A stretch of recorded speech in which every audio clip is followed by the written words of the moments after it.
नमस्कार, मैं हूं अखिलेश रावत। आपका स्वागत है हमारे चैनल पर। साथियों, रतलाम लोकसभा सीट पर चौथे चरण का मतदान 13 मई के दिन होना है। महज 2 दिन बचे हैं और 13 मई की सुबह 6 बजे से यहां पर मतदान होगा। हम बात इस रतलाम लोकसभा सीट की कर रहे हैं। ये लोकसभा सीट भारतीय जनता पार्टी को जीतना क्यों ज़रूरी है, कैसे इस यहाँ पर भारतीय जनता पार्टी जीतेगी।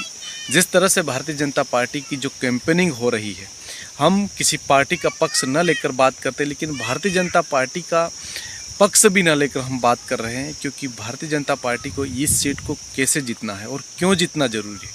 आइए हम समझते हैं।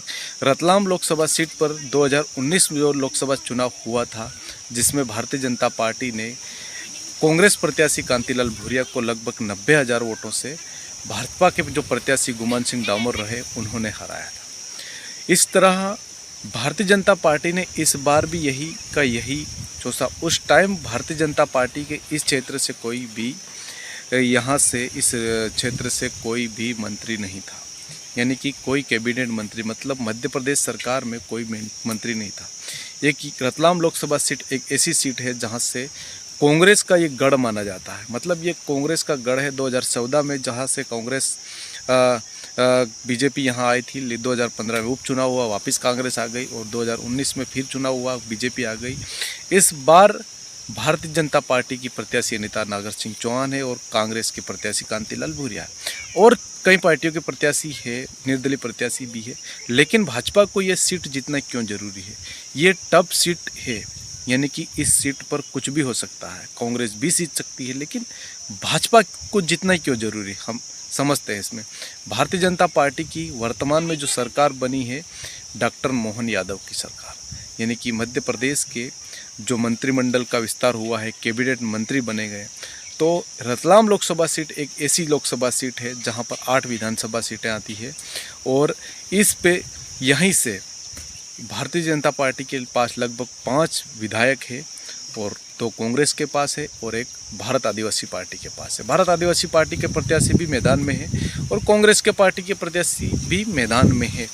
अब 5 भारतीय जनता पार्टी के प्रत्याशी, यानी कि विधानसभा में यहाँ जीते हुए हैं विधायक। अब 5 में से 3 तो यहाँ से मंत्री है, यानी कि कैबिनेट मंत्री, ना कि राज्य मंत्री।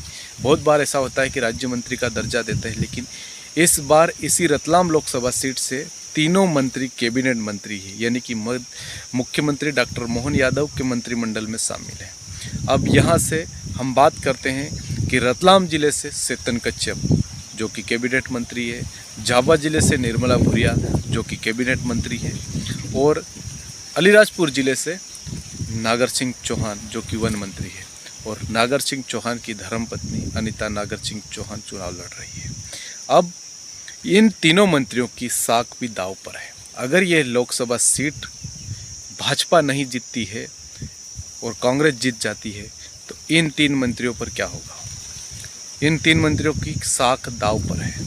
मतलब आपने पिछला जो लोकसभा चुनाव देखा हो, चुनाव में भाजपा भले जीत गई है यहाँ से 90,000 वोटों से, लेकिन जो सांसद रहे उनका कार्य धरातल पर कहीं कम है, यानी कि क्षेत्रों में बहुत कम है। उनकी कोई उपलब्धियां नहीं है। बड़ी बड़ी रोड है, बड़े रोड है, लेकिन ऐसी कोई उपलब्धि नहीं है जो गिना सके। भारतीय जनता पार्टी मोदी के नाम पर चुनाव लड़ रही है और कमल के फूल के नाम पर चुनाव लड़ रही है और उनकी योजनाओं के नाम पर चुनाव लड़ रही है।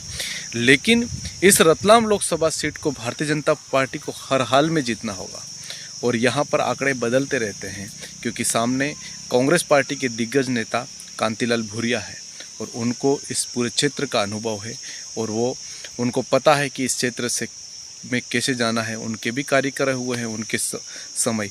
लेकिन ये भारतीय जनता पार्टी है जो मंडल स्तर पर, गांव स्तर पर, बूथ स्तर पर, शक्ति केंद्र स्तर पर, और सभी, यानी कि विधानसभाओं में, यानी कि 8 विधानसभाओं में भारतीय जनता पार्टी ने यहाँ पर कैंपेनिंग करी है।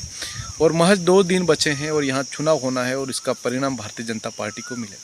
लेकिन उसके बाद कांग्रेस भी यहाँ पर चुनाव प्रचार में लगी है, और भारत आदिवासी पार्टी भी लगी हुई। लेकिन अगर भारतीय जनता पार्टी यहाँ से चुनाव हारती है, तो यहाँ पर 3 मंत्रियों के जो साख पर दाव उनके ऊपर भी सवाल उठेगा। क्योंकि अगर 3 मंत्री होने के बावजूद अगर भारतीय जनता पार्टी यहाँ से चुनाव हारती है तो कहीं ना कहीं ये बहुत बड़ी शर्मनाक बात होगी। क्योंकि इतना पहली बार इतिहास में पहली बार मध्य प्रदेश सरकार में एक ही लोकसभा सीट से यानी कि तीनों जिलों से तीनों मंत्री है। और इस क्षेत्र के विकास के लिए मोदी जी और अमित शाह ने ये सोचा होगा कि किस तरह से यहीं से, और जो मोहन यादव की सरकार है उसमें तीनों मंत्री यहीं से दिए गए हैं। तो कहीं ना कहीं भाजपा ये सीट जीतने के लिए जी जान लगा देगी और जीतेगी। और आपने देखा होगा कि जिस दिन से यहाँ से अनीता नागर सिंह चौहान को टिकट दी गई उस दिन से जो कैंपेनिंग हो रही है, छोटे छोटे कार्यकर्ता लगे हुए हैं और धरातल पर जो प्रचार हो रहा है, ये योजनाओं का जो प्रचार हो रहा है, तो इससे लगता है कि भारतीय जनता पार्टी इस सीट को जीतेगी, कैसे भी करके पर जीत सकती है। अब अगर फिर बाद में मतदान होगा तब देखा जाएगा कौन जीतता है। लेकिन ऐसा माना जाता है कि अगर भारतीय जनता पार्टी यहाँ से हारती है तो तीनों मंत्रियों पर भी सवाल उठेगा कि आपके होते हुए भारतीय जनता पार्टी यहाँ से कैसे हारेगी। लेकिन ऐसा नहीं है, मतदान होगा उस दिन पता चलेगा कि भाजपा क्या करती है, भाजपा कैसे जीतेगी। लेकिन यहाँ लोग मोदी लहर है और 400 पार का जो नारा चल रहा है, तो कहीं ना कहीं ये सीट भी भाजपा जीतेगी। धन्यवाद। आपको हमारा वीडियो कैसा लगा कमेंट बॉक्स में अपनी राय अवश्य बताएं और चैनल को सब्सक्राइब अवश्य करें।